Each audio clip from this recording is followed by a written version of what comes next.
The US and its allies seem to be making sure there are enough advanced F-35 stealth fighters in the South China Sea.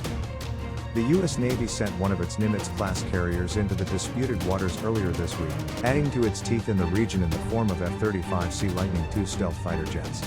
The carrier and its strike group are carrying out maritime security operations in the region. In addition to the Carl Vinson, the strike group also includes the Ticonderoga-class guided missile cruiser USS Lake Champlain, the destroyer USS Chafee and the combat ship USS Tulsa. The carrier group is in the South China Sea barely a week after China passed a new maritime law aiming at exerting its control over the disputed waters. It is also the sixth time that a U.S. aircraft carrier has entered the region this year.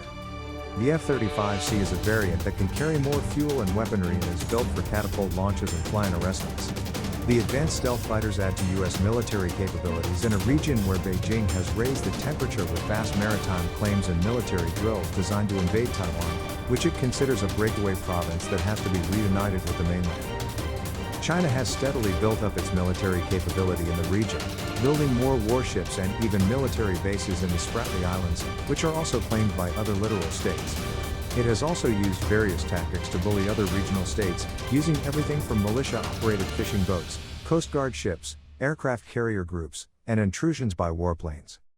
The U.S. has rejected China's claims over the disputed waters and sailed several so-called freedom of navigation patrols in the South China Sea. The latest to carry out the patrols was the Arleigh Burke-class destroyer USS Benfold. A photo released by the U.S. Navy on Tuesday showed F-35Cs assigned to the Argonauts of Strike Fighter Squadron, or VFA, 147 launching from the Carl Vinson. The U.S. and its allies seem to be making sure there are enough advanced stealth aircraft in the region. The Royal Navy recently sent its aircraft carrier HMS Queen Elizabeth and strike group through the South China Sea. On board the carrier was, again, the F-35's a blended air wing of US Marine and UK Royal Air Force units. Japan, which has faced increased provocation from the PLA Air Force, is also buying the F-35s from the US, which includes 63 F-35 conventional takeoff and landing aircraft and 42 F-35 short takeoff and landing variants. The presence of the carrier strike group has irked China, which has put its forces in the region on high alert. The state-backed Global Times called the U.S. aircraft carrier's deployment in the South China Sea provocative moves aimed at China, and they could be coordinated with the UK's HMS Queen Elizabeth aircraft carrier, which was operating near Japan.